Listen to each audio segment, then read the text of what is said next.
Hello and welcome to episode 46 of Real Life Ghost Stories. You're right. I'm Emma. I'm Dan. And we're going to tell you 3 gorgeous spooky stories today. But before we do that, we need to thank our Patreon subscribers. We do indeed.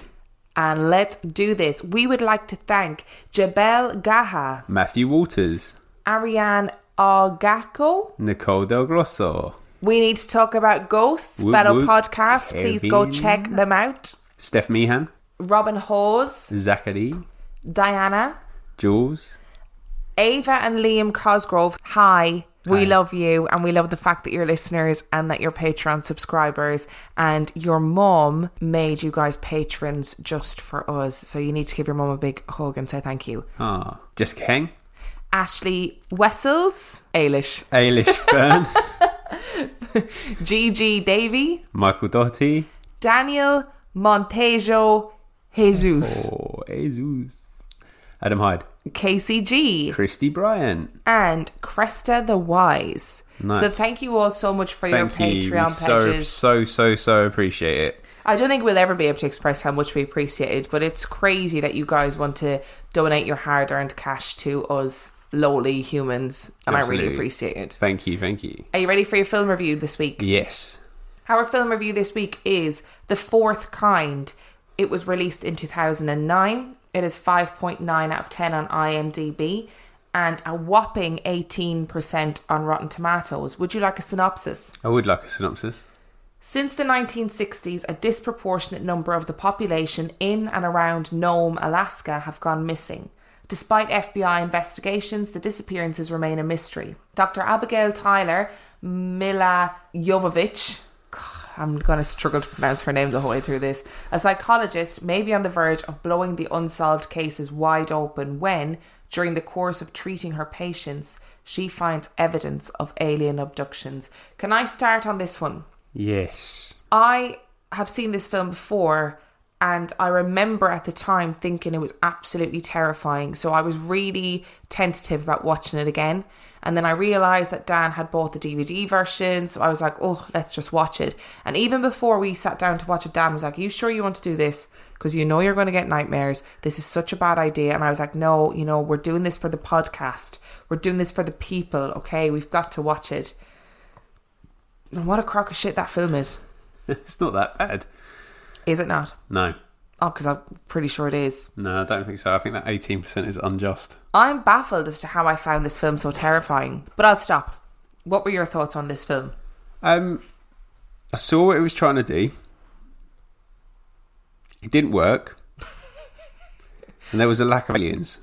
Yeah, spoilers. Because I've not seen it before.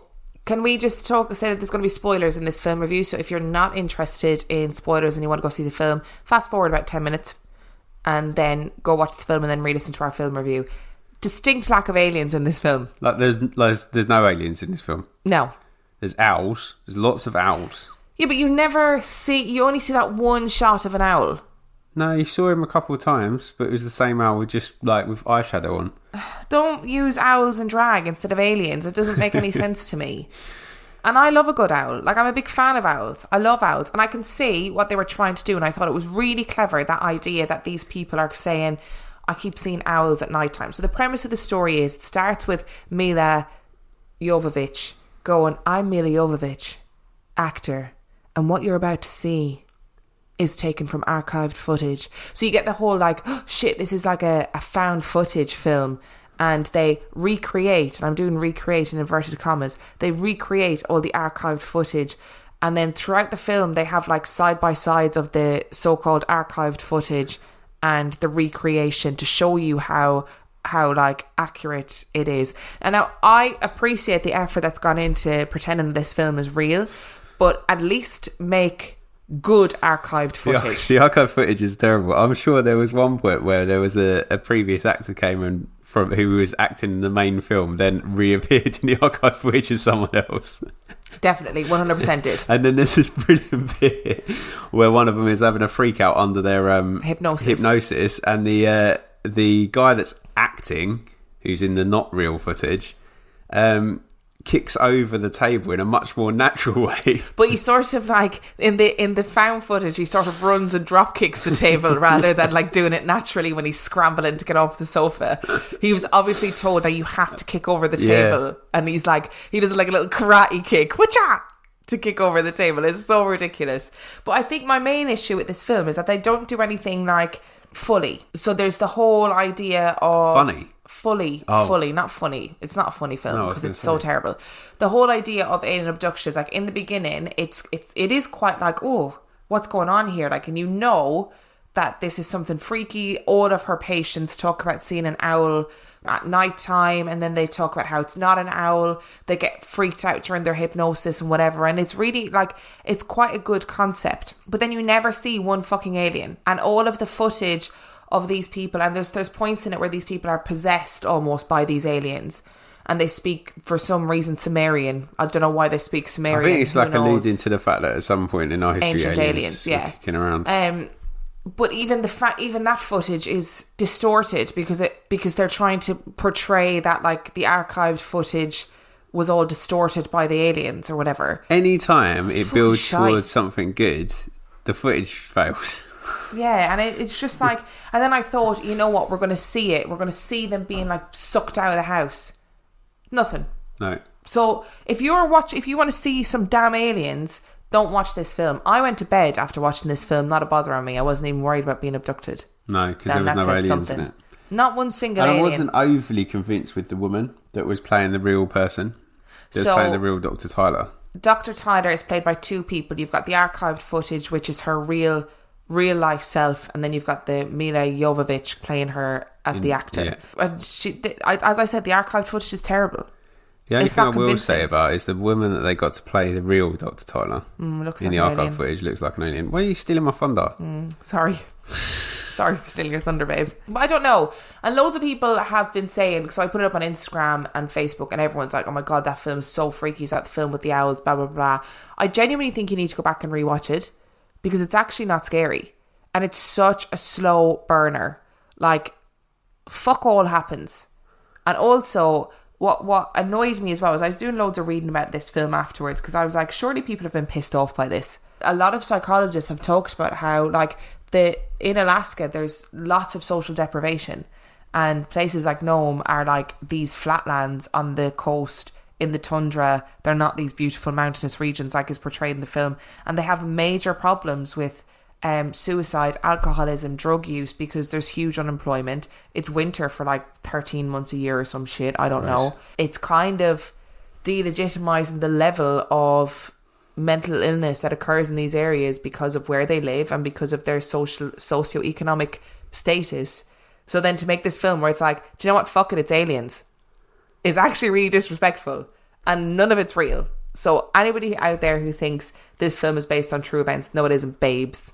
It isn't. But they would... Oh, I don't know. I think that's taking it a bit far, actually. What is? Your analysis of it there. I know it didn't come from you, but about it being disrespectful. They weren't setting out to make a social film, were they? They were setting out to make an alien film. They happened to pick somewhere in Alaska. Yeah, where loads of people do go missing. That's true. Yeah. So I think it's unfair then to... Like, because they portray suicide and stuff in the film badly, again. They do that. I'll give you that. And I feel like... I don't know, I just feel like pick anywhere else. Pick anywhere else that doesn't have those issues with genuine people genuinely going missing. But if you're trying to... I don't know, I'm playing devil's advocate here a little bit. If you're trying to make a film that's based on true events, it would be helpful to have something where there's some kind of statistics to back up on what you're saying, right? Okay. I'll give you that. Yeah. I just don't agree with it. Okay. I just think it's shite. Okay. You know? It came out around the same time as Paranormal Activity. So obviously that found footage thing was back in again, and like films like Paranormal Activity and the Blair Witch Project and all that did that found footage beautifully. Actually, there was very little visible creatures or whatever in those films. So I think maybe that's what they were going for. Maybe that's what they were going for, that kind of found footage idea that you don't actually need to see anything to be really freaked out by something. It didn't work. No. It doesn't work. And I think it's really difficult because like alien films are really tricky because say the film Signs, which still absolutely petrifies me. Like I hate that film. It terrifies me. But when you see the alien, when you finally get to see the alien, then it's not scary anymore. And all of the bits prior to that where you just catch glimpses or there's those little feelings or they're talking about stuff that they think has happened is really terrifying. And then you finally see it and you're like, oh, I'd fucking take that. I would take that alien in a fight. No problem. Don't worry about it. So kind of takes away from it. So I don't know if it's possible to do like an alien film that's genuinely terrifying the whole way through. It must be, I reckon. But you've just got to do the right reveal. Because the Blair, like, spoilers, Blair Witch, when you see the Blair Witch, that's still freaky. But that's the Blair Witch 2 where you see the Blair Witch. You don't see the Blair Witch at all in the first one, in the original one. Do you not? No, you don't see it at all. But in the second one, the one that came out recently, you do see her for a fraction of a second, and that fucking terrified me. It made me want to die. I hated it. I actually came out of the cinema in pain because I was so tensed the whole way through that film. And that was when we lived in the house with the basement as well. Yeah. So I came home and I was like, couldn't even look at the basement. Had such a freak out about it. Anyway, what would you give this film out of 5? 2.5. Why 2.5? I liked what they were trying to do. Just thought it was poorly executed. I'm going to go for 2. I also think it had the potential to be really clever, but they just fucked it. And to be fair, they were building it. Because I haven't seen it, for the majority of the film, I was waiting for something for the reveal. So I wasn't hating it. I was just like, okay, this is going to be really good when it actually gets around to the reveal. And then there wasn't. There was no aliens. There was no reveal. So spoiler, there's no aliens. We said that already. But I mean, like, for me, I don't want to see no damn aliens. You know? But if I'm investing, if I'm saying, I know this is going to traumatize me for about 3 weeks and I'm not going to sleep, but I'm doing it for the podcast, then I expect to see some fucking aliens. And I didn't. So 2 stars from me. Okay. 2 stars. We're not at open house level, but we're also it was coherent good. And actually the majority of the acting was alright, I thought. I like Will Patton. Oh, he's very aggressive. He's a very aggressive, very unprofessional policeman in this film. Launches a chair at a mirror. He does. He launches a chair because she won't answer his question in the way that he wants her to answer it, and he's like fighting everybody and all. But anyway, I personally wouldn't recommend it. Don't bother. If you want to watch a good Will Patton movie, watch The Postman, which loads of people hate, but I love that film. Or if you want to watch a good alien film, watch Signs. Or Aliens. Never seen it. Yeah, probably not a good idea. I've seen the quintessential alien bursting from the tummy scene. Yeah, that's not the scary bit. Okay. Today's episode is sponsored by HelloFresh.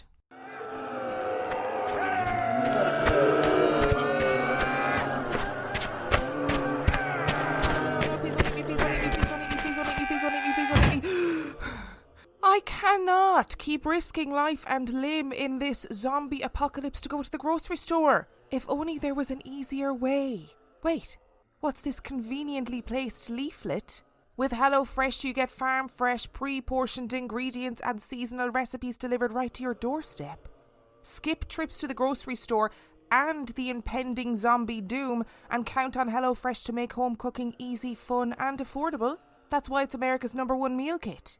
You know what'll really take your mind off the flesh-hungry horde? Fast and fresh recipes.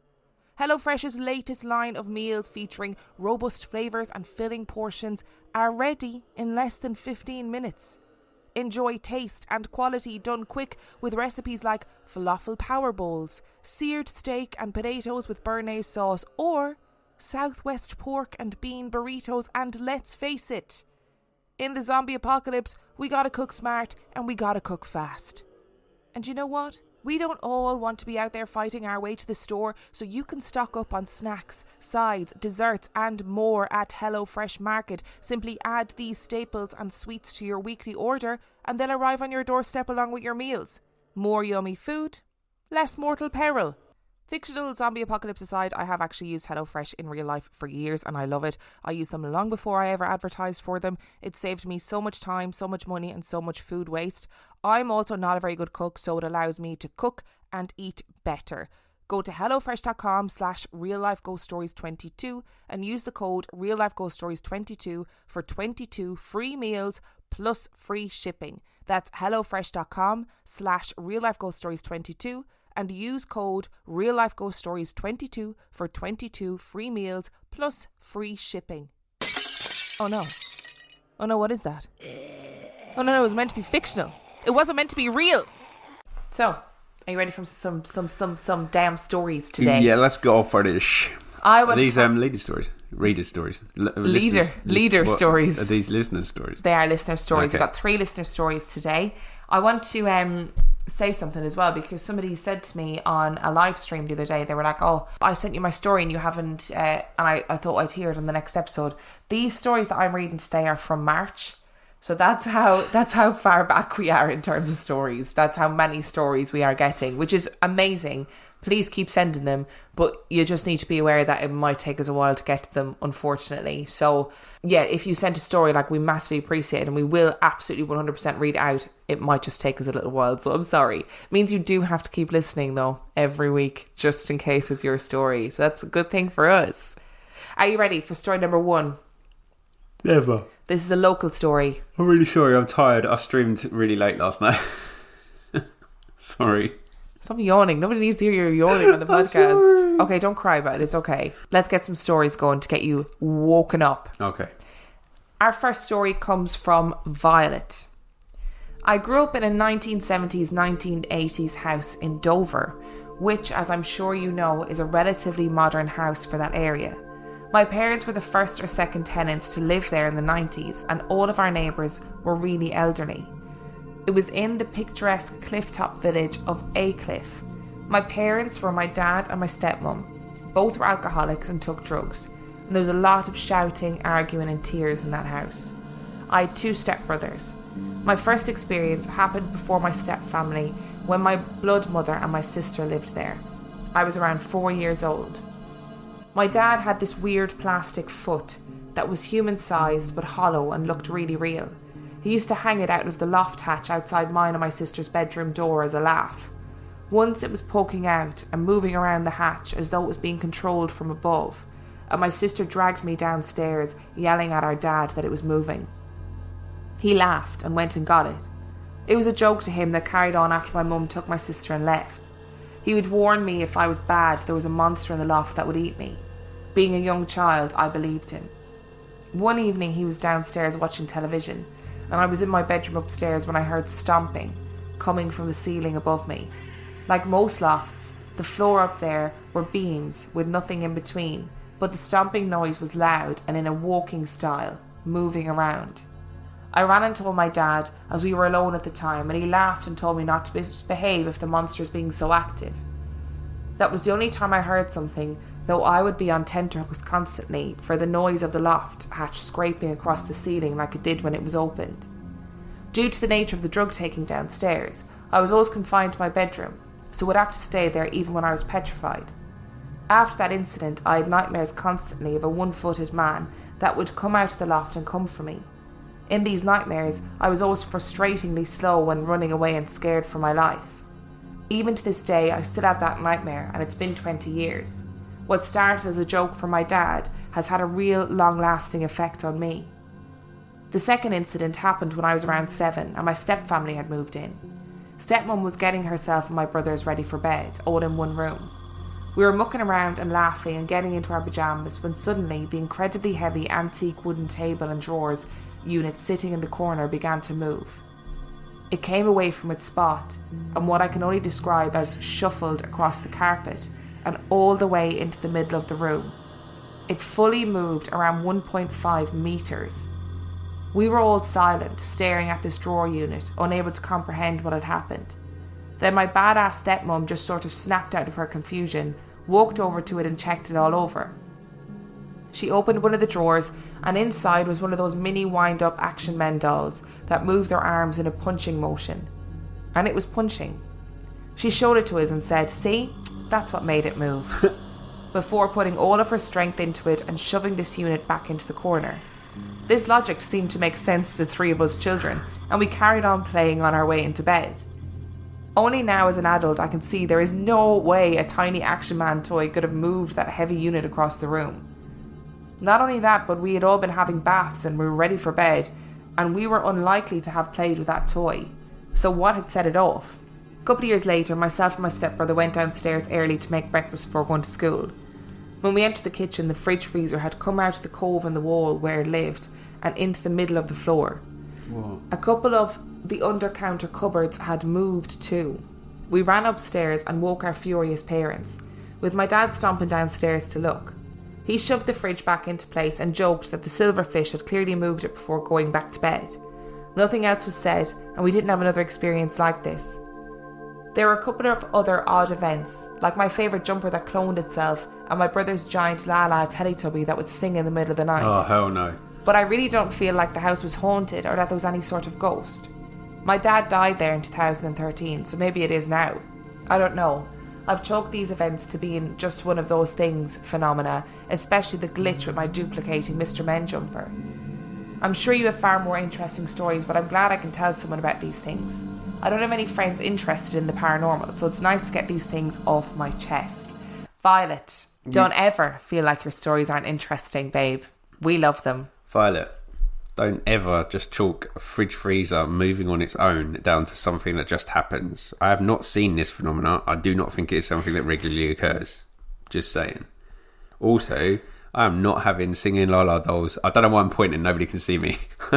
I'm not having singing La La Dolls going off in the middle of the night. There is something quite disturbing about the Teletubbies as an adult, isn't there? They're such a weird little thing. They were such they obviously weren't our age group, were they? I don't remember the Teletubbies when I was a kid. No, Joe got them. Not literally, but I think he was like the first generation, so you probably were young enough. Oh no, I don't really remember them. It might have taken a bit longer to get to. But I remember like my little cousins and stuff watching the Teletubbies, and it's just a very bizarre thing. But anyway, anything pre-cartoon era, like pre-cartoon age, is weird. Like what? Like what do you all mean kids, pre-cartoon? like so kids programs. When you get to like sort of 6 upwards, when you can engage with like Cartoon Network and like animated Batman and stuff like that, that's all fine. It's stories, isn't it? But anything pre that, when you're younger than 6, TV that's made for toddlers is just bizarre. It is bizarre, but do you not remember Courage the Cowardly Dog? No. That was a Cartoon Network TV show. If you remember Courage the Cowardly Dog, then please write me an email, message me, whatever it is, because that shit was terrifying. It was this little dog called Courage, and he lived with these 2 fucking freaky old people in the middle of nowhere. Like, they just had this house in the middle of a desert, and all of these horrific demons and creatures and everything would come to the house, and Courage would have to save the day. But it was really traumatizing. Like, I'd have to turn it off when it came on when I was a kid, because I was like, I can't watch this, it's too scary. Joe got traumatized by Thundercats. On one of our videos, we had to throw the video away. Why? There's there was one of the Thundercats episodes on this video where something really freaky happened. I don't think it was Mumra or anything like that. It was just to me it was just a standard Thundercats episode, but something freaked him out so much he had nightmares about it, and he made my mum throw it away. Oh, no way. Yeah. It's funny, isn't it, when you're a kid, the things that freak you out. Courage the Cowardly Dog was definitely one of mine. Really, really scary. But in that, have you seen In the Night Garden? It's a fairly recent thing. It's probably not as modern as it was. I'm vaguely aware of it. That thing's weird. It's got a character called Muckapucker, which is very close to Motherfucker, particularly if you've got a kid that can't say... But that's really funny, though. Yeah, but it's just like, it's weird things like that. And that French guy, the little girl with the pink hair, and then the gymnast with the blue hair. Oh, Balamori. No. Is that one? No. Oh no, I know the one you're talking about. I can see it in my head, but that's weird as well. Like, it's all anyway, weird. We're tangenting. Sorry. We'll go back. Can I just say first of all that Violet is living a gorgeous life near us, by the way, in case anybody's thinking, oh my god, there's all this alcohol and drug abuse and whatever in her house, which is obviously really traumatic for anybody. And I firmly believe that sort of trauma, like arguments in a household, drug abuse, alcohol abuse, whatever it is, negative energy. It causes some sort of weird negative energy. The other thing that struck me when I was reading this story was that we actually get earthquakes in this part of the world, which a lot of people don't realise or think that we do. I mean, I didn't fucking realise until I experienced our first earthquake. So I wonder if it's possible that this moving furniture was caused by earthquakes, because they're often so tiny that you don't really notice them that much. It's almost like thunder. Could be. But I guess they could cause stuff to move. Could be. Could have just been the Action Man. I loved that. I love that stepmom being like, it's Action Man. It is the thing though, when you're a kid, if your parent tells you something, you don't have that logic. You just like, oh yeah, of course it is. Oh, obviously Action Man. Oh my god, he's so strong. Action Man. There's quite a kid's toy theme. Yeah, I'm not.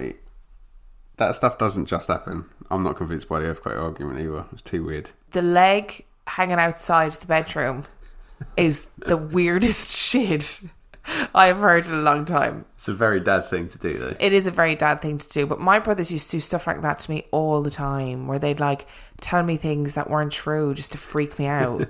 And then that shit does stick with you forever. Like it really, really sticks with you when your older sibling or somebody in your house tells you stuff that is scary. And then you believe it. Yeah. Did you do that to your little sibling? I'm too nice.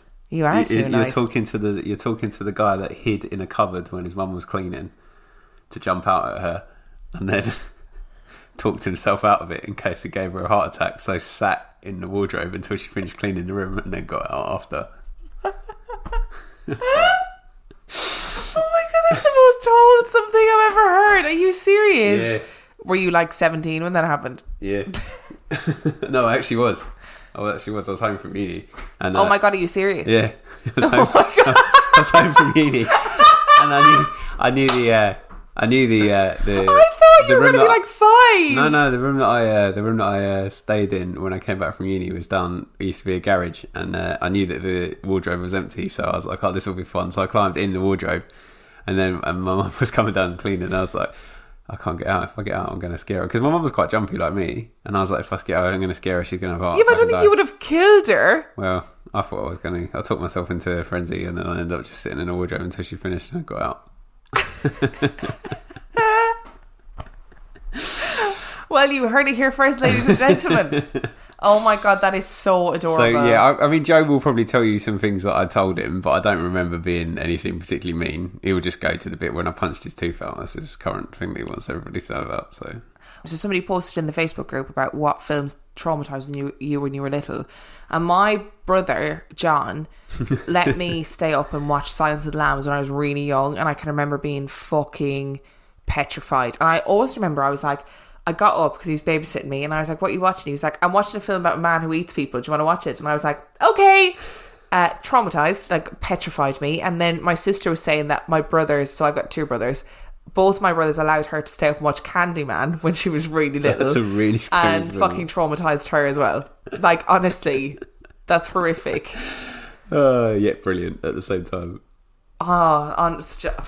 Jesus Christ. My brothers also used to, is the last thing I'm going to say, when I was little, and you know when you're really little during the summer and you go to bed and it's still bright, and you get up in the morning and obviously it's bright again, they would I don't know if they remember doing this, they probably do, but I fucking remember, they would wake me up and I'd only have been asleep for like an hour or 2, but obviously it would still be bright.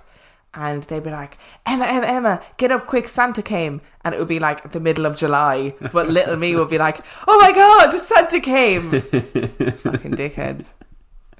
It's no wonder that I am an anxious mess. All of this trauma in my childhood. Are you ready for another story? Not if it's got singing la la dolls in it. It does not. Good. So this is Ron's story. Are you ready? Ron. What? I'm not allowed to sneeze? Oh, real nice, Ron. If you know that vine, we love you. When I was 10, I moved to a ranch on 66 acres of land in Alpine, California, a mountain town outside of San Diego. On the other side of the mountain from where I lived was a Kumeyaay reservation. So far as I know, they used the mountain as part of a burial site for the elderly women of the tribe, hence the name of the mountain, Old Woman Mountain. I always liked to explore, and one day I found an old, creepy, dilapidated house, which is the only way I can describe it. It had a 25-foot stone staircase going up to the house with a dead, wicked-looking tree branching out over the whole house. When I first saw this house, it scared the living shit out of me. I couldn't get any closer than about 100 feet from the house. I backed up across the old bridge that crossed the small stream and went home. A few years later, when I was about 13 or 14, my friend Mike came over and I showed him the house. We then got the bright idea to go home, grab my mom's handheld tape recorder that my mom used to record her spiritual shamanic sessions. We decided to go and spend the night in the house and let the recorder record and see what we picked up. When we got to the house, my friend freaked the fuck out and bailed. We decided not to spend the night. The next day after Mike had gone home, I decided to go to the house by myself. I couldn't use my mom's recorder because she was working that day. Anyway, it was daytime. I walked up the stairs and opened the bent screen to the house. It was a screened porch with debris lying on the ground. I walked to the living room of this decrepit old house. The back room ceiling was caved in. Crap was all over the floor and the toilet was shattered on the floor. There was a single light bulb in the living room with a long string attached. I pulled the string and the light turned on. Then a few seconds later, the string looked as if it was pulled and the light turned off. I pulled the string again, thinking that the bulb just blew. The light turned on again. I blew it off and went into the kitchen. I turned on the sink and just like the light, it turned itself off. I figured it was the plumbing. Suddenly, I heard a demonic sounding growl that still freaks me out to this day. There is no way someone could be fucking with me, being that the closest person was miles away. I ran out the door, down the steps and crossed the bridge. I saw my landlord driving up in his truck. He saw me running and stopped. I told him what happened and he told me to stay out of there. A few months later, I was talking to my landlord's wife about it and told her what happened. She then told me that back in the 60s, there was a fire started in there by a group of young adults that were doing weird rituals, and the candles lit the house on fire. She also told me that they had tried to renovate it a few times. Each time, within a few days, the contractors would bail on the project and not return. When I was in my late 20s, about 10 years ago, I was visiting some friends in Colorado, and the first night I was there, I had my first episode of sleep paralysis. I was lying down in bed and I woke up and it felt like my whole body was electrified. I couldn't move. I started hearing strange noises that I couldn't explain. I noticed what looked like 3 small 2-foot tall creatures that I couldn't make out in detail because it was that dark. I tried calling for my friend Bo as these things were getting closer. All that would come out of my mouth was his name, so weak I could barely hear it myself. I tried calling him again and it didn't change.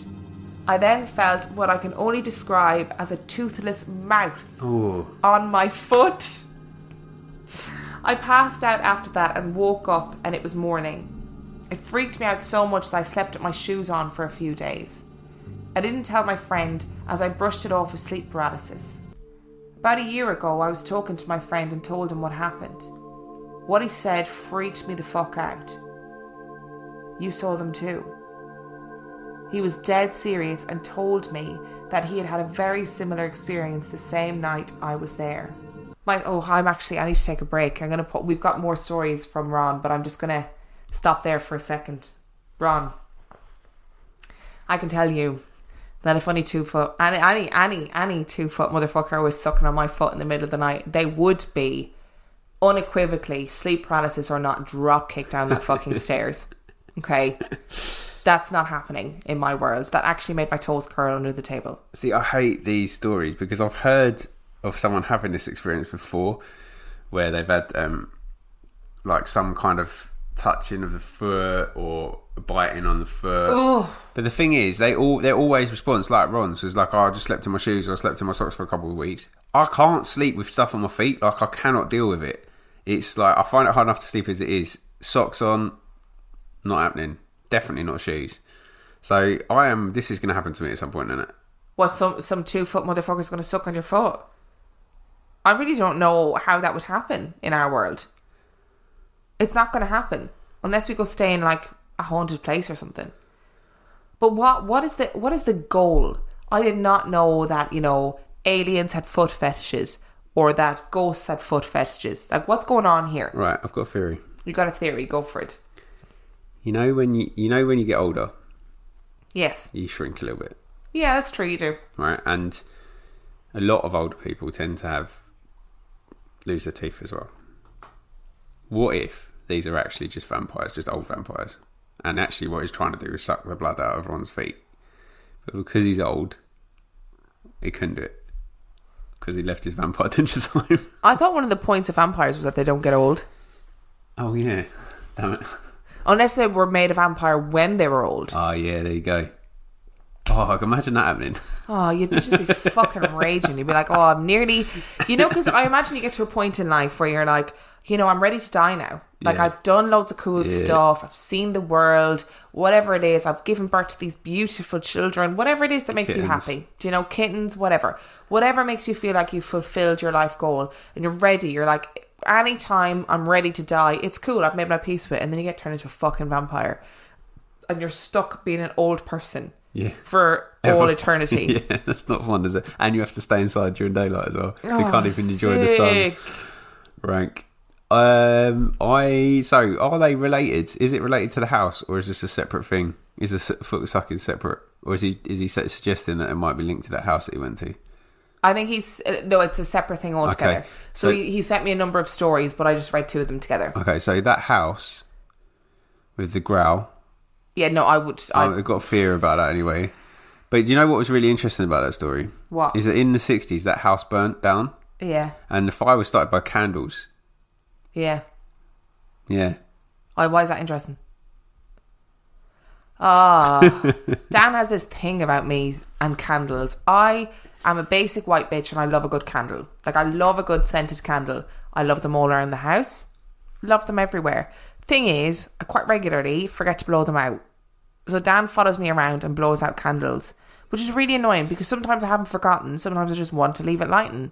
Not when I leave the house, just when I'm downstairs, so that my upstairs is all scented and gorgeous when I go upstairs. But no, Dan thinks it's going to burn the house down. It's not going to burn the house down. I think you'll find that Ron's story is proof that it could burn the house down. Okay, alright, fine. I'll light less candles then. Good, and definitely don't light any in satanic rituals, please, thank you. Well, I have to when I'm doing satanic rituals. That's a given. Otherwise, it doesn't work. Next story, you ready? Yeah. My third story takes place around the same time. Is this Ron again, yeah? Yes, still Ron. My friends and I decided to go ghost hunting in a place called 5-5 in San Diego, California. A little history of the place. Back in the day, the KKK used to bring African Americans down there to beat them and hang them. Horrific. That's me saying that, like, horrific. Oh, yeah. But I imagine there's loads of places in America with that sort of history. Like... What, all the slave history as well? Oh, it's just even that alone, like, there doesn't need to be any more to that story. It makes my... Well, the genocide history as well. Makes my hair stand on end. Other stories are that cars had crashed while racing down its twisted turns, and also that many women were taken there and assaulted. So with that in mind, we grabbed some digital recorders and we drove out there. It was in the middle of nowhere. There's no cell phone service out there. Before we got to 5-5, we stopped at the park that is a few miles before it. We decided to have a smoke and have a look around. The park is gated and fenced off at night, so we couldn't go in. We decided to take a few pictures. The pictures seemed normal, most of them full of dust and bugs. But one had what looked like a dog with red eyes. While we were taking the pictures, we heard dogs barking and howling, but we didn't see any dogs. We then headed to 5-5, and when we got there, we did an EVP session. We asked the question, were you assaulted down here? When we replayed the session, we heard a very clear response. Yes. After that, we left and returned the next night. We got there around 10 p.m. This time, it was my friend Ainver and I. We got a response on EVP of a little girl sounding very similar to the previous night's recording, saying yes. And this really disturbed us. We decided to leave. We got in the car and we noticed several child's handprints on the windows of the inside of the car. We decided to get the fuck out of there. I told you when we got there it was 10 p.m. When we left, the sun was rising. We'd only been there maybe an hour at most, but somehow the clock read 6:30 a.m. What? The last time Ainver and I were there, we didn't even get a chance to get out of the car. We heard what sounded like children playing and giggling. We bailed and hit up the gas station on the way out of town. As Ainver was pumping gas, he asked me to get out of the car. I got out and asked what's up, and he pointed to the roof of his car. On the roof there were long scratches, like 3 claw marks dragged across the roof. That was the last time Ainver and I went there. But I did go back one last time. Ron, what are you doing? I borrowed my mum's digital recorder because I couldn't find mine. I did an EVP session with some friends. I didn't get anything on the recorder at all. I went home, deleted the files off the recorder and put the recorder back. A couple of days later, my mum used the same recorder to record one of her spiritual shamanic sessions. And when they played the recording back at the end of this session to discuss it, all that could be heard was a voice saying, "That bad boy," repeatedly. And I have not been back to the 5-5 since. My final story is from early December last year, 2018. I was walking into the living room of my apartment and something flew across the room. I thought it might have been our cat, Mozart, but he was walking in the hallway behind me. I was behind the sofa and he was casually walking into the living room, looking at me like, what the fuck was that? We didn't have our second cat, Falcor, yet. A few days later, I was watching TV in my chair and something pulled on the left leg of my shorts. It felt like someone was trying to get my attention. Just before the new year, I was again sitting in my chair in front of the TV and I felt something kick my right foot. I actually heard the kick and my foot moved back with the force. I told my fiancée Jackie about these experiences and she said that the cats are really freaked out by our spare room. Their tails puff up and they arch their backs and walk sideways like cats do when they're scared. I told my mum about it and she said I should do an EVP session in that room. So with my mum on speakerphone, Jackie and I started an EVP session. During the session, my whole right side tingled and my arm was physically cold to the touch, while my left side was not. During the session, my fiancé said, "If you let us, we can help you." And the response creeped us out. On the recording, the response was, "Never." Shortly after that, Jackie and I cleansed the house with sage, incense, and some Palo Santo wood my mum gave us. Since then, we haven't had anything happen. Sorry if this was a lot. I just had to tell you the stories. I have a lot more where that came from. I feel as though the paranormal follows me around wherever I go. I love your podcast and I would love if you would share these stories with listeners. Thank you so much for what you do. No, thank you, Ron. Thank you, Ron. Real nice, Ron. Like, actually real nice. Those are some fucking great stories. Stay out of the 5-5, man, please. Oh, that sounds horrific. Although I did nearly burst out laughing because the way that you read it, what did I say? It sounded like on the way home they robbed the gas station. And I was like, what did you? And then I realised, oh no. They robbed the gas station and Ron is writing this from jail. Yeah, no.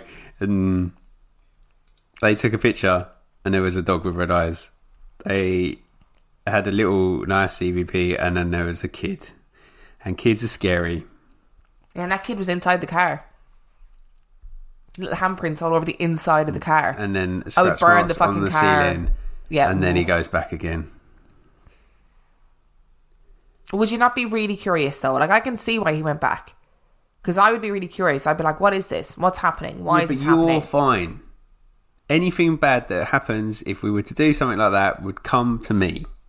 This is the thing. It's alright for you to be inquisitive because you'll be fine. Nothing will happen to you. It will all be attached to me. I'll be the one dealing with it. I'll be the one crying, shitting myself in the corner. So we've got something really exciting happening in November, which I'm not going to tell listeners about yet. I don't know how you're going to deal with having to go to a haunted location, babe. I'll be fine because this is the haunted location I really want to go to. Oh, well, that's different then, because apparently if you really want to be there, they'll leave you alone. It'll be too busy looking at it. I really hope that it doesn't work like that and we get some sort of paranormal activity going on, or at least we'll have loads of fun. Either way. But anyway, we've got one more story for you today. Ron, by the way, love those stories. And I think it's really important to remember that cats are super bright, but also Bim's tail puffs up when she gets really excited over KFC. Yeah, that's true. So maybe your spare room was actually full of KFC. Maybe that's what it was. You know, that fried chicken goodness. Don't like the thought of something tugging on you and there not being anything there either. That is quite alarming. It's the whole, that little suction mouth on somebody's foot as well. Ugh. There's an episode of Supernatural, and I don't think we got to that episode, where these little children are like changelings, and they latch onto the mothers, and the mothers don't realise that they've done it, and they suck the life force from the mothers, and they have these horrific scary mouth things going on. Maybe that was what was sucking on your foot. No. Last story, you ready? Yeah, why not? Okay, so the last story comes from Jim, and again we've got a series of stories. Okay, let's just do this. Wait, why are you making that face? Why are you smiling? I'm not doing any face. Let's just do this. When my dad hit his midlife crisis, he decided to fulfill a lifelong dream of being a farmer, which was ridiculous. He'd grown up in Chicago. At the time, we were living in Batavia, Illinois, in a house that is now on the registry of Underground Railroad sites. Oh, wow. It had a sub-basement that no one in my family was ever brave or small enough to go down into. You had to crawl down a shaft about 2 foot by 1 foot. The house still stands, and although we lived there for years, we never had any experiences out of the ordinary there. The farm my father purchased was about 14 acres with a creek and barns and outbuildings. It was idyllic, and some of my fondest childhood memories are from there. I was 6 at the time, and would go out with my father to work on the farmhouse on the weekends to get the place habitable before we could move in. There were only a couple of usable rooms, so we kids would take it in turns going there with him. The farm was in rural Illinois, near a town of about 900 people, mostly Norwegian farmers. It was like growing up in Lake Wobegon. The house itself was so run down that at one time chickens had been kept in one of the rooms, and there were license plates nailed to the baseboard to keep out the rats. It had originally been a 2-room, 2-story house, and this part of the house still rested on its stone foundation. Going in the basement was like going into a castle dungeon, and it always scared me. The house was so old that the original deed was signed by the Shabana Indian tribe which had occupied the area. Wow. We found tons of arrowheads out in the fields. During the 2nd-story renovation, in which we tore down all the plaster walls, we found a trove of rusted old razor blades from where a medicine cabinet had been, with a slot in the back to deposit them. They literally flowed out onto the floor. Ooh. We also found a tiny, ancient, high-button greave shoe no bigger than a child's foot, and wondered how on earth it ever got into the wall. Just lately I read somewhere that it was done during the construction at the time for good luck. We also found a letter, which I still have, with rat-nibbled corners in florid handwriting from an Etta Greenwood to a friend named Fanny, explaining why she was not... You're not laughing at Fanny, are you?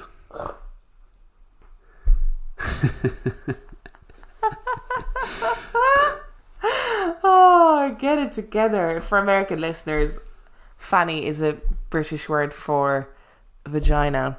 So that's very childish of me to laugh at that. Sorry, I'll continue. I thought you got past it as well. You did like a good 6-7 words after saying it. I really managed it, and then I just didn't. Explaining why she was not going to the ice cream social on the 4th of July, as she didn't want to go with Georgie. Poor Georgie. The letter is dated June 28, 1878. Wow. One imagines that she wrote this letter, thought better of it, hid it in the wall, and perhaps Georgie got lucky after all. Dad wound up completely restoring the house over the span of a few years, and it was quite beautiful. He was less interested in farming than in just living in a nice house in the country, and we eventually wound up hiring a neighbour to do the actual farming. I had several experiences in this house. Remember that these weekend work trips were to a 100-year-old house that had been abandoned for years. I'll list my experiences as follows. The face. On this particular weekend, it was just Dad and I. He was a hard worker and a heavy drinker, so he went to bed not long after I did. There was a habitable bedroom upstairs where he slept. I had a single bed in a small room behind the staircase that led down to the basement. Now this is approximately 1960. Today we almost never experience absolute darkness. All farmers have huge sodium vapour lamps that burn all night and can be seen for miles.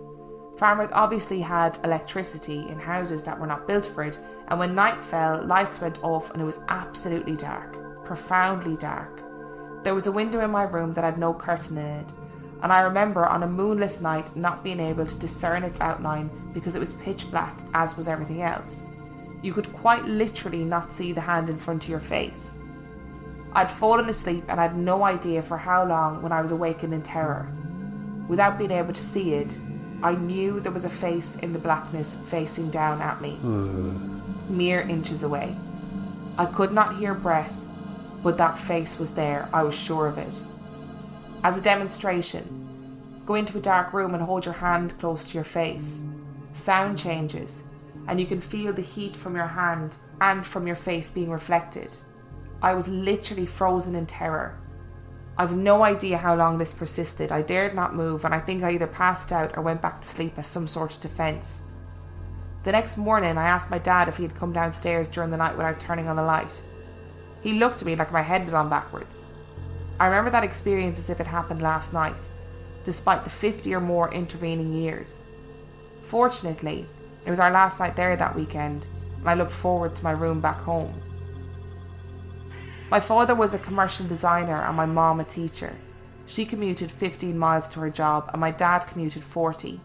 My siblings were all at least 5 years older than me, so that by the age of 10 or so, I was one of the first latchkey kids, with sisters busy dating and with after-school activities. This didn't bother me much during the day. I'd usually just go outside, down to the creek, with our dog. These circumstances also left me at home alone at night on weekends, where my mum and dad had a party to go to, or shopping, and the sisters were on dates.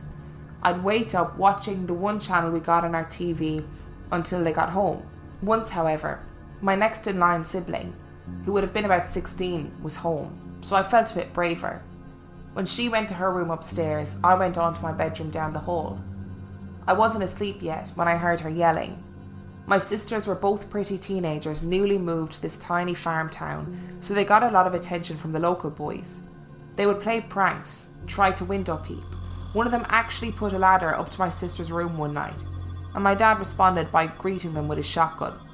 So I assumed she was yelling at some local yahoo and went down to her room to check. She had the window open and was yelling, "I know you're out there, you idiots!" But I could hear a bit of a tremble in her voice. There was enough of a moon as such that you could pretty clearly see the road that ran past the house. And there were no cars parked there, which teen boys would have done. Town was over 2 miles away, and the nearest farms were all older folks that we knew with grown-up kids or kids my age. I could hear a slight rustling in the corn just off the road near our chicken coop. But then I heard what she heard. It is very hard to describe. At first it sounded like someone making a sound like a chicken, or something like a chicken, but only deeper, more resonant. And yet it had a quality to it that would have been hard to recreate with the human voice. I remember wondering if it might be some kind of duck call or something. I said, "What was that?" And she didn't answer. I could see her tensed up, listening. Then, voice shaking a little bit, she again yelled, "I can hear you." Silence for a moment, then the bird-like sound somewhat closer to the house, still in the rows of corn. For a moment both of us stared into the darkness to see any movement. But then a different sound occurred. The same pitch but different, as if it were a different call, warbling and trailing off at the end, clearly not human, nor from any of our pigs or sheep, which would have been in the barn anyway. My sister slammed the window shut, pulled her curtains and dragged me downstairs where we waited, she with Dad's shotgun on her lap, in the brightly lit dining room until my mum and Dad got home. Our story was met with a good degree of derision, and we went back to bed. The next day, almost having forgotten the event, a neighbour friend and I were roaming around looking for something to do, and I had the idea of going into the corn where we'd heard the sounds. The daylight made me braver, of course, and the nature of this plot of corn was that it was planted in rows paralleling the road.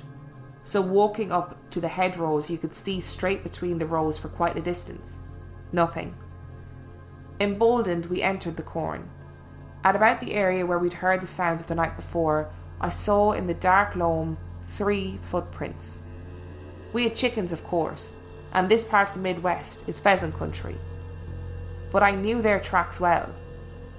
These were what appeared to be bird prints, but larger than an ostrich, sunk deeply into the soil as if from some great weight. We never heard these sounds again, and to this day we seldom even talk about it. I'm going to pause there. We've got 2 more stories to go from Jim, but what are your thoughts on bird creature? It's clearly Big Bird. Either Big Bird, or do you remember when we did the episode on crawlers? Yeah. And people talked about how they had big 3 pronged footprints. Oh, maybe it's them. That's what I thought when I was listening to this story. Yeah, maybe it's crawler. And I can't imagine, unless there was like an ostrich farm nearby. Probably not in the 60s. Probably not in the 60s though, you're right. Yeah. It's true. Anyway, sorry, I just wanted to pause there for a second. And she said it was bigger than ostrich as well, didn't she? Yeah. They used to have something called an elephant bird in the United States back in like prehistory. And it used to be huge. Yeah, prehistory being the operative term It might there. still be alive. Oh, okay. Maybe it is still alive. Like the Yeti and velociraptors. Two more stories. Number 3, this story is called Rocking Chair. This is a short one. My room was in one of the dormers made by the roof of the house after we'd added rooms. At the time, I had a little rocking chair just like my dad's. I sat in the corner of my room. In the summertime, we almost always had the windows open at night to allow for a breeze. It wasn't until we'd been there a couple of years that we got a window air conditioner, and it only handled the downstairs. On this winter night though, the window was closed. You could hear the old furnace in the basement making its familiar clinking sounds, and if you were near enough to a floor vent, you could feel the slight flow of air. I had no fan in my room, so there was very little air movement. This was decades before people put ceiling fans in their homes. Something awakened me sharply, as if I'd heard a noise, but I didn't remember if I had. My attention was immediately drawn to this little rocking chair, which was vigorously rocking back and forth, nearly tipping over at each end of the swing. Oh no. We had cats, but they never came upstairs, and my door was closed anyway. My clear memory of this is me making a moaning sound and going back under the covers. It was a sound of fear that through my sleep-dulled brain was about all I could muster. I wanted to look away as quickly as I could, because even in that drowsy state, I knew damn well there was nothing there to cause this. I almost immediately went back to sleep. The next day, of course, I examined the chair. We had thick throw rugs in our rooms, and my chair sat on one. It didn't weigh much to begin with, and even a vigorous push would only result in 1 or 2 rocks before coming to a stop. I never told anyone about this. And one more, an even shorter one. We had an ancient outbuilding on this farm. A machine shed where tractors were stored, a corn crib, a milk house, a well house, and a huge old barn with a silo. I and my friends spent hours playing in these barns, doing things that even free-range parents today would consider too dangerous. I was by myself this day, and just went into the barn to check our old pony, when I looked up, and the blood stopped in my veins. My face felt that momentary terror like a rush of heat and electricity. There, in the shadows, at the top of the building, were 2 huge, black, soulless eyes, in a mouthless white face, with an unnaturally long nose staring at me intently. For one short moment, I was as terrified as I've ever been in my life, until I realised it was a barn owl. Yay! That was our last story of today. Or was it an alien? No, I'm pretty sure it was a barn owl. I can see how people are really petrified of barn owls, though, because they're so silent. Yeah. And they're so still, and they have those huge, like... And they're still really white, even in the dark. Oh, yeah, they are. Because we watched those barn owls, or whatever they are, or there's whatever, snowy owls or whatever they were. Barn owls. That day, and they're honestly, they're so silent and so white, and like they're beautiful, but I can see how people would be freaked out by them. Especially, have you ever seen like owl chicks? They're fucking hideous. And even like they're creatures. I think they're called scoop owls, which are a grey colour, but they've got like massive, not eyes, but massive round, like eye, not sockets, but eye plates. So where their feathers are different colour. Yeah, and they've got massive ones. Yeah. And they're American. You can see how they would be, how you'd be freaked out. Absolutely. So what were your thoughts on today's stories? I feel bad for Ron. Me too. You've got all that shit following you around, Ron. Ron, you need to... What was the name of the last guy? Jim. Yeah, he has not had too much luck. Jim's a long-time listener, actually. Yeah, he's not had much luck either. No, he hasn't. Although it's all happened in that one farmhouse. I did like that last story because it kind of left me on a good note, hasn't it? Yeah. Just an owl. I thought it'd be nice to leave you on a good note this week. Thanks. And I really enjoyed that story because when I was reading it first, I was like, oh, what the fuck is it? And then I was like, oh, thank God, it's an owl. I was thinking plague mask. Oh, no. I was thinking like a grey or... like some sort of rake looking thing. That's what I was thinking when I read it first. And then when I realised it was an owl, what was the story immediately before the owl again? The story immediately before the owl was the rocking chair. Oh yeah, I'm not down with rocking chairs. No, I know you're not. or anything that moves for a prolonged period of time more than it should do naturally. Yeah. It's very hard to recreate that amount of rocking with the wind. It's a real, the rocking chair is a real pivotal point in The Woman in Black as well, isn't it? The rocking chair, there's a whole, like, it's just such a massive plot point in that story constantly, continually through it. And I don't know if in the film as much, but in the book definitely. It's a big plot point. So, 3 stories. Well, loads of stories within the 3 stories. Yeah. Would you like some reviews? Yes, please. I'm going to give you 3 new reviews. Are you ready? Yeah, go for it. The first one comes from Sponging a Day, and it is entitled Brilliant Podcast. Can you write more than 1 review? I think I've already reviewed, but anyway, this is my new favourite podcast for the paranormal. Spooky and funny, the host's banal waffle is brilliant and relatable. The stories are well researched and told amazingly. I don't listen to the film reviews because I don't watch films, but I'm sure they're just as hilarious and creative as the stories. You guys should consider some higher tiers on your Patreon supporter page. I'd definitely pledge more. Do you know what? That's a really great thing, that if you don't watch films, if you're not interested, just skip them. Yep. Like, because, you know, we had that review where the person was like, I don't want to listen to you ramble on about films, blah, blah, blah. Yeah, fine. Like, I get that. Waffle, wasn't it? No, that was a different one. Oh, was it? And I do get that. Like, I get that people must find it really annoying if you're not a film person, but just skip them. Yeah. You know, we don't really refer back to them after we've finished reviewing it. So it's a good, thank you, Sponging a Day. And we won't be doing higher tiers on our Patreon page. That's never going to happen, because But thanks for the sentiment, mate. I really do appreciate the sentiment. Like, that's such a lovely thing to say, that you would give us more money, but I think $5 is enough for anybody a month to pay to us to do anything, really. Our next one is from Alaska Beans, and it's called Cool Beans. We get bored a lot in the absolute boonies of Alaska, which is actually something we discussed today. So good entertainment is a must, especially during the 4-month-long darkness. This show entertains spooks and makes me cackle laugh loud enough for the other 10 people living in the village to look at me and askins. Sorry, I really appreciate the sarcasticness and the sharpness of that review. That was great. Imagine 4 months of darkness. Oh my God. I mean, I'd love it. I'd just sleep the whole 4 months, I think. I'd be like a bear. I'd be crying. I know you'd hate it. It would kill you, but I would be like a little bear. I'm already not liking the fact that it's getting darker earlier. I know, and it really is getting darker, and it's dark when we get up in the morning now, which is very annoying. And the last one, Curly Girl 0202 says she is addicted. Stumbled across this podcast when browsing ghost stories on Apple, and I'm absolutely addicted. I binged all the available episodes in a week and now can't wait for each new episode. Emma and Dan have great chemistry and have great podcast voices. Spooky yet somehow soothing. Recommending to everyone. Thank you guys so much for your reviews. I just want to say that this podcast community is amazing. You are such gorgeous people, and all you have to do is look on our socials, and it's just like, oh, everybody's just so lovely to each other.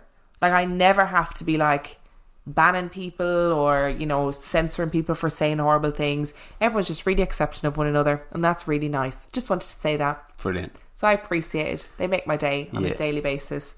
So if you want to talk to us, if you want to join in our communities, you can do so by liking our Facebook page, Real Life Ghost Stories Podcast, and you can also join our super secret Facebook group, which is RLGS Supergroup.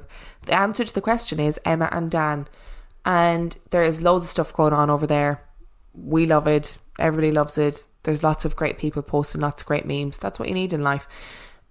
If you want to talk to us on Instagram, you can follow me on Instagram at Real Life Ghost Stories. You can follow Dan on Instagram at 50p Movie Club, and you can follow Dan on Twitch at Milo Skibber, MILOSKIBA.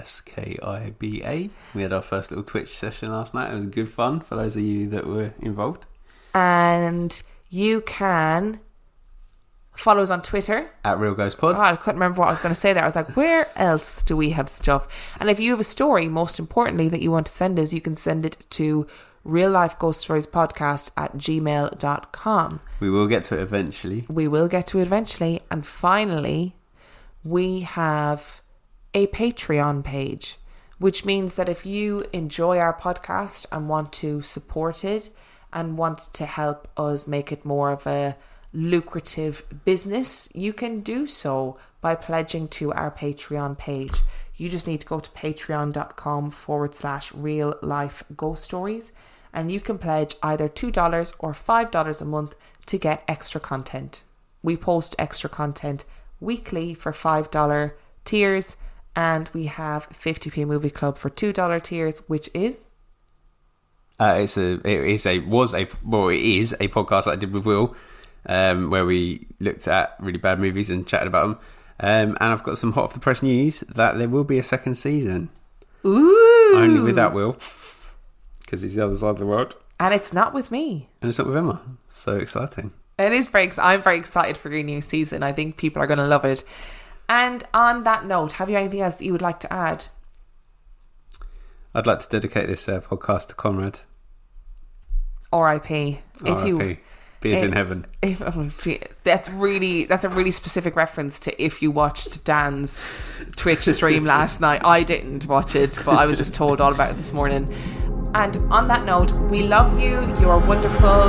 Keep listening. Tell your friends. And we shall see you next week. Peace out.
Welcome to BreezeLine, where the sky's the limit thanks to better internet.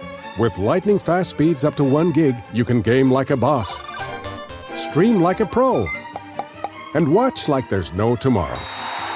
Stream, watch, post, send, and trend. Do it all with our fiber-powered network, bringing you reliable, fast internet. Welcome to BreezeLine. Visit breezeline.com for latest offers. Service subject to availability. New customers in select areas only. Visit breezeline.com for details.